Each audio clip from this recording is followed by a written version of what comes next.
Hello guys, మీ అందరికీ sir Telugu channel కి స్వాగతం. ఈ రోజు మనం ఈ వీడియోలో Deadpool and the Wolverine movie గురించి కెవిన్ ఫైగి గారు చెప్పిన ఒక విషయం గురించి మాట్లాడుకుందాం. అదేంటి అంటే ఈ డెడ్పూల్ అండ్ ది వోల్వరిన్ మూవీతోనే ఎంసీయూలోని ఎక్స్-మెన్ స్టోరీ స్టార్ట్ అవబోతుందంట. అవును గైస్, ఈ మాట చెప్పింది కెవిన్ ఫైగినే. జూలై 26న ఎంసీయూలోని ఎక్స్-మెన్ కథ మొదలవబోతుంది అని చెప్పి కన్ఫర్మ్ చేశారు. అలానే నిన్న ఈ మూవీకి సంబంధించి మరొక 40 మినిట్స్ స్క్రీనింగ్ అయితే జరిగిందంట. అండ్ దాని గురించి కూడా లాస్ట్ లో మాట్లాడుకుందాం. సో ఇంకా మనం ఎటువంటి లేట్ చేయకుండా ఈ రోజు వీడియోని అయితే స్టార్ట్ చేసేద్దాం. అయితే గైస్, కొంతమంది ఏమంటున్నారు అంటే కెవిన్ ఫైగి ఈ మాటలను జస్ట్ హైప్ కోసం యూజ్ చేస్తున్నాడు అని చెప్పి అంటున్నారు. కానీ కేవలం హైప్ కోసం మాత్రమే అబద్ధాలు చెప్తున్నారు అంటే అది కొంచెం నమ్మడానికి కష్టంగానే ఉంది. సరే, అదంతా వదిలేయండి గానీ కెవిన్ ఫైగి అన్న మాటల ప్రకారం చూస్తే ఎంసీయూలో కూడా ఎక్స్-మెన్ ఉన్నారు. కానీ ఇప్పుడు వరకు మనం వాళ్ళని చూసిందే లేదు. కనీసం ఇప్పుడు వరకు వచ్చిన మూవీస్ అంటే ఫేజ్ 3 వరకు వచ్చిన మూవీస్ లో కూడా దీనికి సంబంధించి ఎటువంటి హింట్ కూడా ఇవ్వలేదు. ఒక స్మాల్ రిఫరెన్స్ గానీ లేదా క్యామియో గానీ ఎటువంటిది కూడా లేదు. అండ్ నేననుకునేది ఏంటి అంటే ఈ మూవీలోనే డెడ్పూల్ ఇంకా వోల్వరిన్ తో పాటు వేరే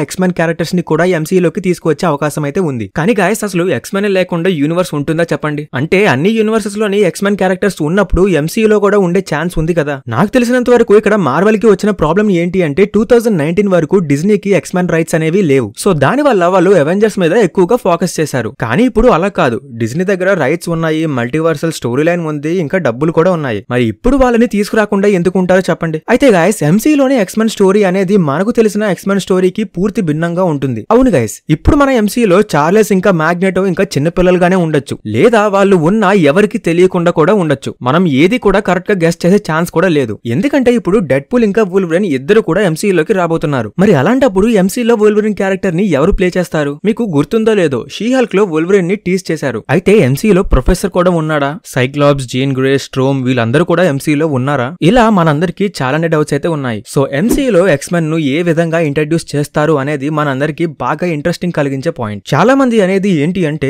ఎంసీయూలో డైరెక్ట్ గా ఎక్స్-మెన్ ని చూపించరంట, జస్ట్ మల్టీవర్స్ ద్వారానే ఎంసీయూలోకి తీసుకువస్తారు అని అంటున్నారు. అండ్ మీకు ముందే ఈ పాయింట్ గురించి కూడా చెప్పాను. బట్ ఇలా చేస్తే ఒక ప్రాబ్లం అయితే ఉంది guys. MCU true X-men feeling అనేది మనకి ఎప్పటికీ రాదు. సో మార్వెల్ అయితే ఖచ్చితంగా ఎంసీయూకి సంబంధించిన ఎక్స్-మెన్ నే ఇంట్రడ్యూస్ చేస్తుంది అని నేనైతే అనుకుంటున్నాను. నాకు పర్సనల్ గా ఎక్స్-మెన్ అంటే చాలా ఇష్టం. అండ్ నిజం చెప్పాలి అంటే ఈ డెసిషన్ చాలా మంచి డెసిషన్ అని చెప్పాలి. ఎందుకంటే ఎక్స్-మెన్ క్యారెక్టర్స్ అనేవి ఒక విధంగా అవెంజర్ లెవెల్ క్యారెక్టర్స్. సో వాళ్ళ ద్వారా ఈ మల్టీవర్స్ సాగాని ముందుకు తీసుకువెళ్తే అంతకు మించి ఏం కావాలి చెప్పండి. మనందరికీ బాగా తెలుసు మార్వెల్ ఫ్యాన్స్ అందరూ కూడా ఇప్పుడు ఎంసీయూ క్యారెక్టర్స్ మీద అంతగా ఇంట్రెస్ట్ చూపించడం లేదు అని. సో ఎక్స్-మెన్ ని తీసుకురావడంతో ఎంసీయూ మీద కొంచెం ఇంట్రెస్ట్ అనేది పెరుగుతుంది. అలానే షీ హల్క్ లో ఏ man fight with metal class in a bar అని ఈస్టర్ ఎగ్ ని మెన్షన్ చేశారు కదా. ఇలా చూసుకుంటే ఇప్పటికే ఎంసీయూలో ఉన్న వోల్వరిన్ బాడీలో అడమాంటియం ఉంది. అండ్ ఇప్పుడు వస్తున్న న్యూస్ ప్రకారం ఎంసీయూలో అడమాంటియం ని చనిపోయిన టయామైట్ సెలిస్టియల్ నుంచి తీసుకుంటారు అని చెప్పి న్యూస్ అయితే వస్తుంది. మేబీ టయామైట్ సెలిస్టియల్ నుంచి అడమాంటియం ని తీసుకుని వెపన్ ఎక్స్ ఎక్స్పెరిమెంట్ ని చేసి ఉంటారు. అండ్ ఈ విధంగా ఎంసీయూలో ఎక్స్-మెన్ ను లింక్ చేసే అవకాశం అయితే ఉంది. సో గైస్, నేనైతే ఎంసీయూ ఎక్స్-మెన్ కోసం ఎంతగానో ఎదురు చూస్తున్నాను. ముఖ్యంగా మెయిన్ ఎక్స్-మెన్ మెంబర్స్ కోసం అవైటెడ్ గా ఉన్నాను. ఎక్స్-మెన్ క్యారెక్టర్స్ యొక్క అసలైన పొటెన్షియల్ ఏంటో ఎక్స్-మెన్ మూవీస్ గానీ కార్టూన్స్ గానీ చూసిన వాళ్ళకి అర్థమయ్యే ఉంటుంది. అండ్ ఒకవేళ మీరు కనుక ఇప్పటి వరకు ఎక్స్-మెన్ మూవీస్ ని చూడకపోయి ఉంటే వెంటనే చూసేయండి. డామ్ షూర్ గా చెప్తున్నారు, మీరు ఎక్స్-మెన్ కి ఫ్యాన్ అయిపోతారు. అలానే రీసెంట్ గా వచ్చిన ఎక్స్-మెన్ 97 సిరీస్ ని కూడా చూడండి. అండ్ గైస్, మీలో ఎంతమంది ఎక్స్-మెన్ రిటర్న్ గురించి ఎదురు చూస్తున్నారో కామెంట్ సెక్షన్ లో కామెంట్ చేయండి. అలానే డెడ్పూల్ 3 లో కూడా మనం చాలా మంది ఎక్స్-మెన్ క్యారెక్టర్స్ ని చూడబోతున్నాం. మరి మీరు ట్రైలర్ లో గమనించిన ఎక్స్-మెన్ క్యారెక్టర్స్ ఎవరెవరో కామెంట్ చేయండి. అండ్ ఇప్పుడు మనం నిన్న జరిగిన స్క్రీనింగ్ విషయం గురించి అయితే మాట్లాడుకుందాం. నేను రీసెంట్ గా చేసిన క్యామియో వీడియోలో చైనాలో ఈ సినిమాకి సంబంధించిన ఫస్ట్ 40 మినిట్స్ కి ఫ్యాన్స్ కి షో చూపించారు అని చెప్పాను కదా.